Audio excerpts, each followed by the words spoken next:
The desert wind howled like a beast that night. Rain fell in slanted sheets, soaking everything in sight. Cowboy Eli Turner struggled to guide his horse through the storm when he spotted something strange: 4 figures huddled beneath a broken wagon. They were young Apache women, frightened, half-frozen, and desperate. Without hesitation, Eli helped them onto his horse and led them to his small ranch. He gave them dry blankets, food, and shelter, never asking questions. For days, they stayed silent, only their eyes spoke, filled with gratitude and mystery. When the storm passed, they disappeared before dawn, leaving behind only a carved wooden charm shaped like an eagle. Eli tucked it away, not knowing it would soon change his life forever. Weeks later, the sound of hoofbeats echoed across the valley. Eli stepped outside to find the same 4 Apache sisters, now dressed in ceremonial robes. Their faces were calm, but their leader, Tala, carried eyes that burned like fire. "We came to repay our debt," she said softly. Eli frowned. "I don't need repayment," he replied. But Tala shook her head. "Among our people, a life saved is a bond sealed. You gave us life, and now we bring you ours."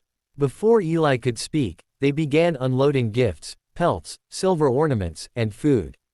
But there was something deeper in Tala's gaze, something that spoke of honor, duty, and destiny. As the sun set behind the mountains, the sisters built a fire near Eli's barn. They told stories of how their tribe had thought them lost, and how his kindness had saved the chief's daughters. Tala stepped forward again. "Our father, the chief, has sent us with a message. You are to come with us, to be honored before our tribe." Eli hesitated. "Why me?" he asked. "Because," Tala said, "you have proven that not all men see us as enemies." Eli looked at their faces, filled with sincerity and strength, and realized this was no request. It was an invitation to something far greater. The Apache camp was alive with drums and firelight. The chief, a towering man with silver hair, approached Eli and spoke solemnly. "You saved my daughters. You saved my blood. You are now our brother." He placed an eagle feather in Eli's hat, the highest sign of honor. The tribe feasted that night, and Eli felt something stir within him, a peace he hadn't known since the war.